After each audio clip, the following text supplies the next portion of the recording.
जी बिस्मिल्लाहिर्रहमानिर्रहीम अस्सलामु अलैकुम वरहमतुल्लाहि वबरकातुहू। मेरा नाम है डॉक्टर मोहम्मद मुज़म्मिल हसन। एक नए सेशन के साथ आपकी खिदमत में हाजिर है। वीडियो स्टार्ट करने से पहले मेरे साथ मिलकर दुरूद शरीफ पढ़ लें। अल्लाहुम्मा सल्लि अला सय्यिदिना व मौलाना मुहम्मदिन व अला आलि सय्यिदिना व मौलाना मुहम्मदिन कमा तुहिब्बु व तर्ज़ा लहू सल्लल्लाहु अलैहि वसल्लम। आज के सवाल बड़े मज़े के हैं और बड़े इंटरेस्टिंग हैं। इसमें इंशाल्लाह सीखने के लिए आपके पास बहुत कुछ होगा। 7 सवाल हैं टोटल, तो टाइम ज़ाया किए बगैर अपना पहला सवाल शुरू करते हैं। ਹੈਲੋ ਸਤਿ ਸ਼੍ਰੀ ਅਕਾਲ ਸਰ ਜੀ। ਅਸਲਾਮ ਵਾਲੇਕੁਮ। ਸਰ ਮੈਂ ਅਮਰਪਾਲ ਸਿੰਘ ਗੱਲ ਕਰ ਰਿਹਾ ਇੰਡੀਆ ਤੋਂ। ਮੈਂ ਥੋੜ੍ਹਾ ਜਿਹਾ ਇੱਕ ਮੇਰਾ ਸਵਾਲ ਸੀਗਾ ਤੁਹਾਨੂੰ ਸਰ, ਵੀ ਆਪਾਂ ਜਿਹੜਾ ਐਨੀਮਲ ਪਾੜੇ ਦੀ ਪ੍ਰੋਡਕਸ਼ਨ ਜਿਹਦੀ 35 ਕੇਜੀ ਹੈ, 35 ਲੀਟਰ, ਸਰ ਉਹਨੂੰ ਬਗੈਰ ਵੰਡੇ ਤੋਂ ਵੀ ਆਪਾਂ ਪੂਰਾ ਸਾਲ ਰੱਖ ਸਕਦੇ ਹਾਂ ਕਿ ਮਤਲਬ ਉਹਨੂੰ ਵੰਡਾ ਨਾ ਪਾਇਆ ਜਾਵੇ, ਉਹਨੂੰ ਹੇ ਅਤੇ ਸਬਜ਼ ਚਾਰੇ ਅਤੇ ਹਰੇ ਪੱਠੇ 'ਤੇ ਹਰੇ ਪੱਠੇ 'ਤੇ ਰੱਖ ਕੇ ਉਹਨੂੰ ਪੂਰਾ ਸਾਲ ਰੱਖਿਆ ਜਾ ਸਕਦਾ ਸਰ? ਉਹਨੂੰ ਕੋਈ ਰਿਪੀਟ ਬਰੀਡਿੰਗ ਦੀ ਕੋਈ ਇਹੋ ਜਿਹੀ ਪ੍ਰੋਬਲਮ ਤਾਂ ਨਹੀਂ ਆਊਗੀ? ਅਤੇ ਉਹ ਕਿੰਨੀ ਘੱਟ ਤੋਂ ਘੱਟ ਕਿੰਨੀ ਐਵਰੇਜ ਮਿਲਕ ਦੀ ਦੇ ਸਕਦਾ ਸਰ? ਜਿਹੜਾ 35 ਲੀਟਰ ਵਾਲਾ ਐਨੀਮਲ ਹੈ, ਕਿ ਉਹ 15 ਲੀਟਰ ਮਿਲਕ ਦੇ ਕੇ ਪੂਰਾ ਸਾਲ ਸਰਵਾਈਵ ਕਰ ਸਕਦਾ ਸਰ ਹੇ ਅਤੇ ਹਰੇ ਚਾਰੇ 'ਤੇ, ਜੇ ਉਹਦੀ ਬੋਡੀ ਵੇਟ ਉਹਦੇ ਬੋਡੀ ਵੇਟ ਦਾ ਉਹਨੂੰ ਖੁਰਾਕ ਪੂਰੀ ਕੀਤੀ ਜਾਵੇ ਹੇ ਨਾਲ ਅਤੇ ਹਰੇ ਚਾਰੇ ਨਾਲ? ਮਿਹਰਬਾਨੀ।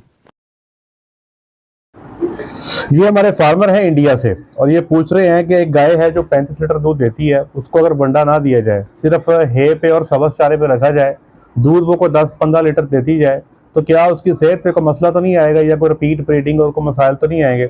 तो पहले नंबर पे बात याद रखें कि जो अच्छा दूध वाला जानवर होता है ना, जो 35 लीटर तक दूध देने की सलाहियत रखता है, जब आप उसको वंडा नहीं देते, सिर्फ सब्ज चारे पे या हे पे रखते हो, तो वो दूध की पैदावार उस तरह से कम नहीं करता जिस तरह के उसको करनी चाहिए। उससे होता ये है कि उसके जिस्म से जो मिनरल्स हैं उसका ज़िया शुरू हो जाता है, उसके जिस्म से वेस्टिंग स्टार्ट हो जाती है, जानवर कमज़ोर होना शुरू हो जाता है। ठीक है जी। जब वो कमज़ोर होगा फिर उसको कई सारे मसाइल आएंगे, उसको डेफिनेटली जो है वो जल्दी हीट पे नहीं आ रहा होगा, तो कई सारे मसाइल शुरू हो सकते हैं। इसलिए हम किसी तरह भी रिकमेंड नहीं करते कि आप किसी ऐसे जानवर को जो 35 लीटर दूध देने की सलाहियत रखता है, आप उसका वंडा बंद कर दें, हे और सब्ज चारे पे रखें, ये दुरुस्त नहीं है। आपको जानवर की जो बैलेंस्ड डाइट है वो देनी पड़ेगी, जिसमें 35 लीटर दूध पे राशन की प्रोटीन, मैं राशन की बात कर रहा हूँ, राशन की प्रोटीन तकरीबन 15% तक आपको देनी चाहिए। और बाकी के जो पैरामीटर्स हैं, TDN आपका, ADF आपका, NDF, इस सारी चीज़ों को बैलेंस करना ज़रूरी है ताकि जानवर जो है उसकी सेहत भी ठीक रहे और रिपीट ब्रीडर भी ना बने। सवाल नंबर 2। अस्सलाम वालेकुम। दूसरी बात ये डॉक्टर साहब, एक गाय ने तकरीबन 20 दिन 25 दिन बच्चा पहले दिया है, उसकी टाइम भी अभी पूरी होगी, तकरीबन बच्चे को 20 से 22 दिन हो गए, दूध पे नहीं आ रही है, तकरीबन बिल्कुल भी नहीं आ रही। जैसे यानी कि तकरीबन बच्चा दिया है उस टाइम यानी कि 1.5-2 किलो था, अभी तकरीबन 4 साढ़े 3-4 किलो पे आ गया है। उसका कोई हल बताएं डॉक्टर साहब।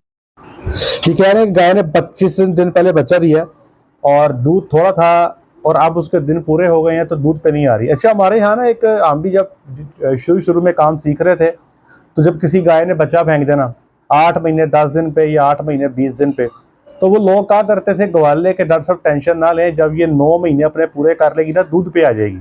ठीक है। मिसाल के तौर पे आज 8 महीने 10 दिन की प्रेगनेंसी है, जानवर ने बच्चा फेंक दिया, ठीक है जी।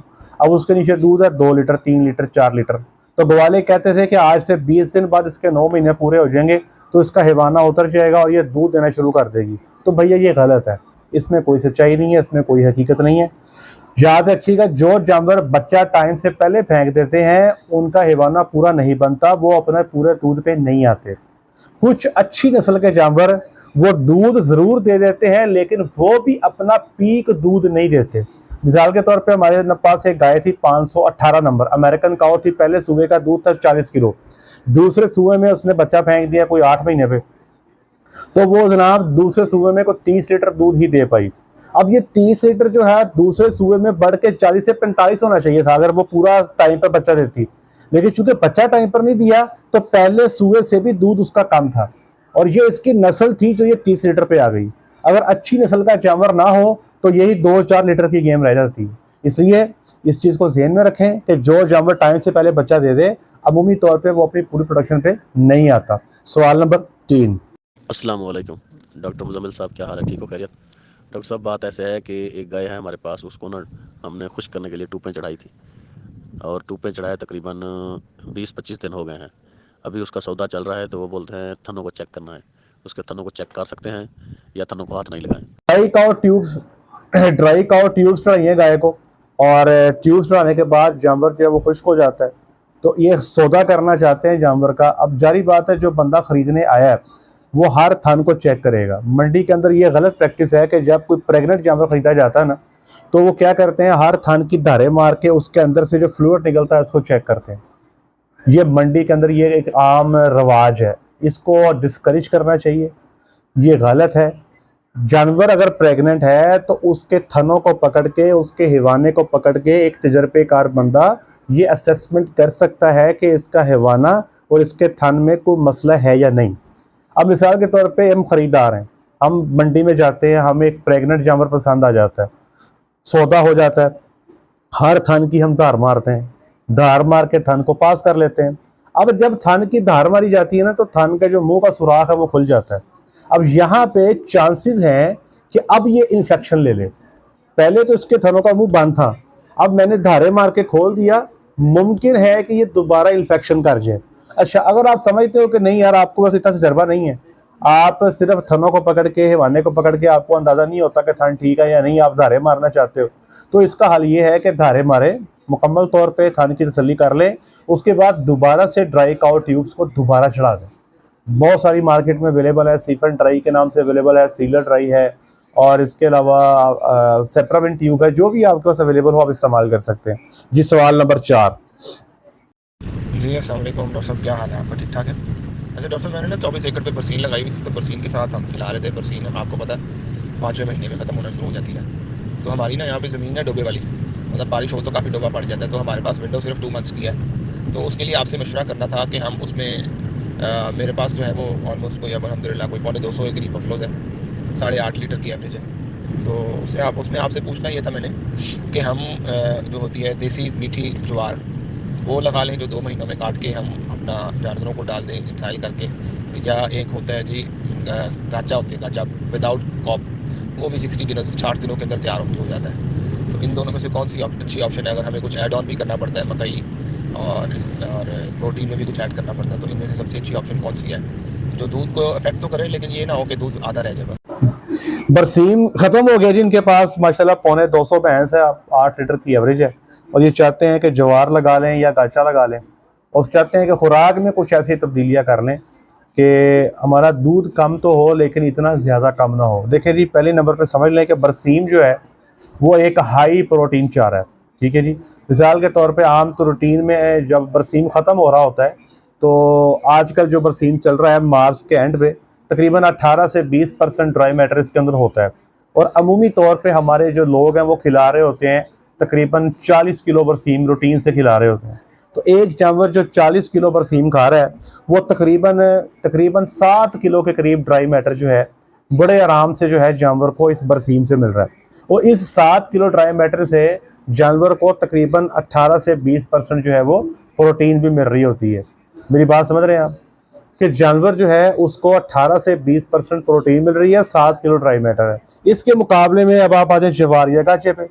ज्वार या गाचा अगर आप जानवर को खिला भी दें 7-7 किलो ड्राई मैटर पे, तो इनकी प्रोटीन है सिर्फ 8 से 9%, कभी 7 है, कभी 8 है, कभी 8.5 है।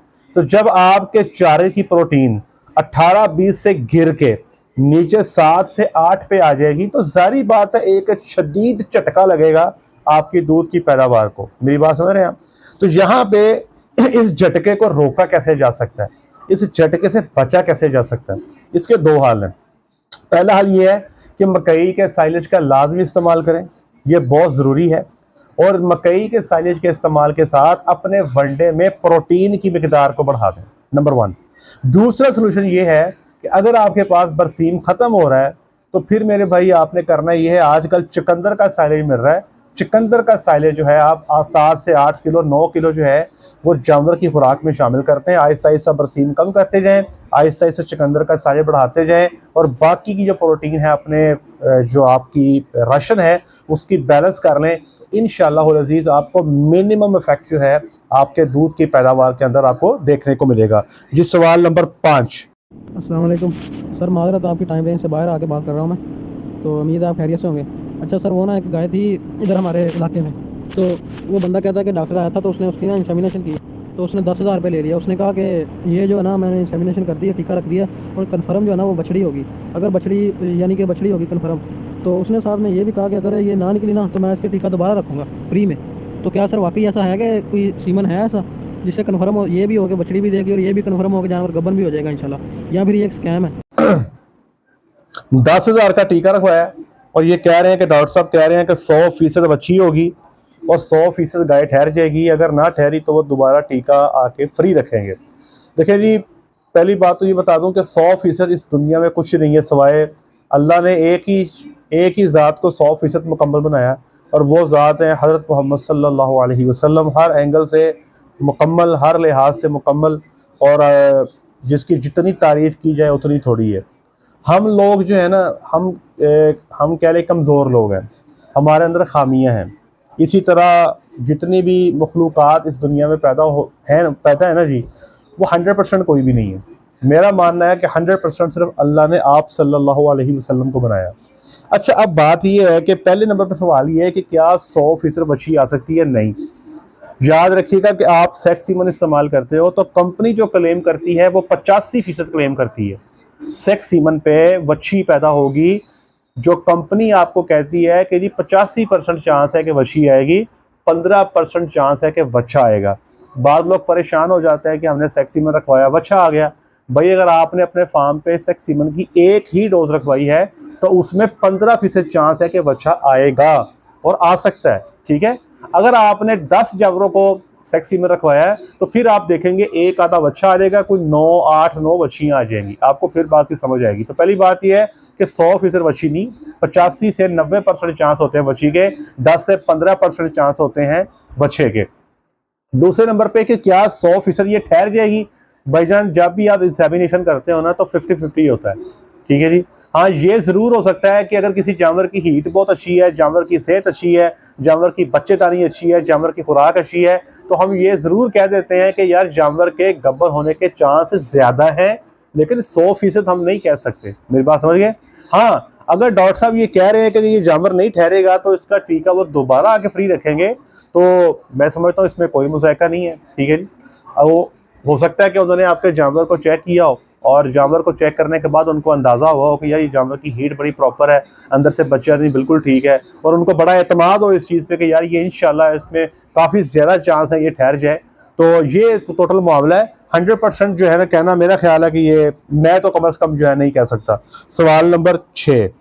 अस्सलाम वालेकुम डॉक्टर साहब, कैसे हैं? ठीक हैं? चलिए ठीक है। आपसे एक मशवरा लेना था। हॉलिस्टन फ्रीजन गाय है मेरे पास, तीसरा सुबह का, तो वो कोई 29 जनवरी को उसने बच्चा दिया है। दूध बहुत ही गाढ़ा था, पता नहीं अभी क्या हो गया है। विटामिन कैल्शियम वगैरह भी खिला रहे हैं डॉक्टर साहब, दूध उसका पतला हो गया है। तो इसके लिए मुझे कोई मशवरा देंगे तो आपकी मेहरबानी होगी। ये फ्रीजन गाय है जी और तीसरा सुबह है जी। वे कह रहे हैं कि पहले दूध बहुत गाढ़ा देती थी, अब महीना हो गया बच्चा दिए को दूध पतला हो गया। भैया ये ऐसे ही है, रूटीन है, ये एक नॉर्मल प्रोसीजर है, नॉर्मल पैरामीटर है। जब भी गाय बच्चा देती है उसके जो दूध का गाढ़ापन है पहले हफ्ते में ज़्यादा होता है, उसके दूध की फैट पहले हफ्ते में ज़्यादा होती है। जैसे जैसे उसके दिन गुजरते जाएंगे उसकी दूध की पैदावार बढ़ती चली जाएगी, साथ ही साथ उसकी दूध की फैट कम होती चली जाएगी और उसका दूध पतला हो जाएगा।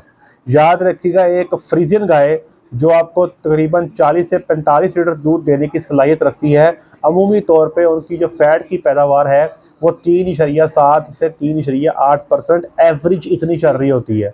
बहुत कम गायें ऐसी हैं जो इतनी दूध की पैदावार पे 4.1 4.2 जो है आपको फैट दे रही हो। मैं हॉल्स्टीन फ्रीजन की बात कर रहा हूँ। तो एवरेज फैट जो है उन फार्म्स की जहाँ पे दूध की पैदावार 30-35 लीटर चलती है, 3.7 3.8 के राउंड अबाउट जो है उनकी फैट चल रही होती है।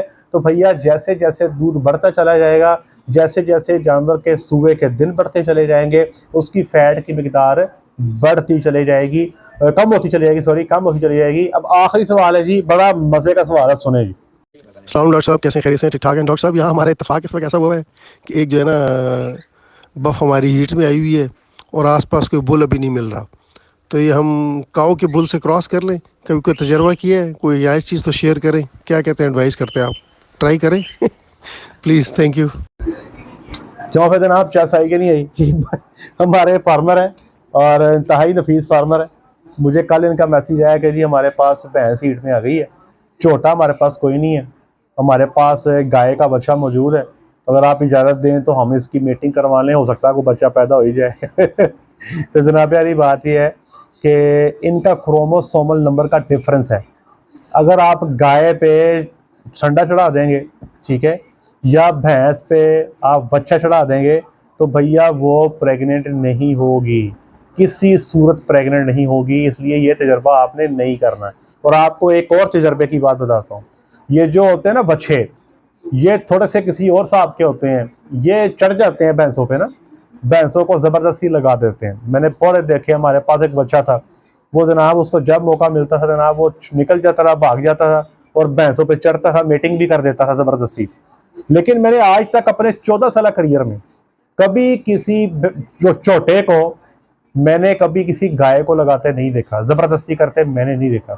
ठीक है जी, ये मैं आपको अपना एक्सपीरियंस बता रहा हूँ, आप भी चेक कीजिएगा, आपने भी नोट किया होगा। इसी तरह जब छोटे बच्चे हमारे पास इकट्ठे होते हैं, ये कट्टे कटियाँ बच्चे बच्चियाँ, अक्सर हमने देखा है कि जो बच्चे होते हैं वो कटियों पे चढ़ रहे होते हैं, कट्टों पे चढ़ रहे होते हैं, लेकिन कभी मैंने कट्टे को ना तो किसी बच्ची पे ना किसी बच्चे पे चढ़ते देखा। ये मैं एक अपना आपको एक्सपीरियंस शेयर कर रहा हूँ। बहरहाल जवाब ये है कि ऐसे आप भैंस को जो है बच्चे से नहीं लगवा सकते, इससे कंसेप्शन नहीं होगी, इसका कोई फ़ायदा नहीं होगा। उम्मीद करते हैं आज के सवालात से आपको काफ़ी फ़ायदा हुआ होगा। अपना ख्याल रखें, दुआओं में याद रखें, 5 वक्त की नमाज बाद जमात अदा करें। अस्सलामु अलैकुम वरहमतुल्लाहि वबरकातुहू।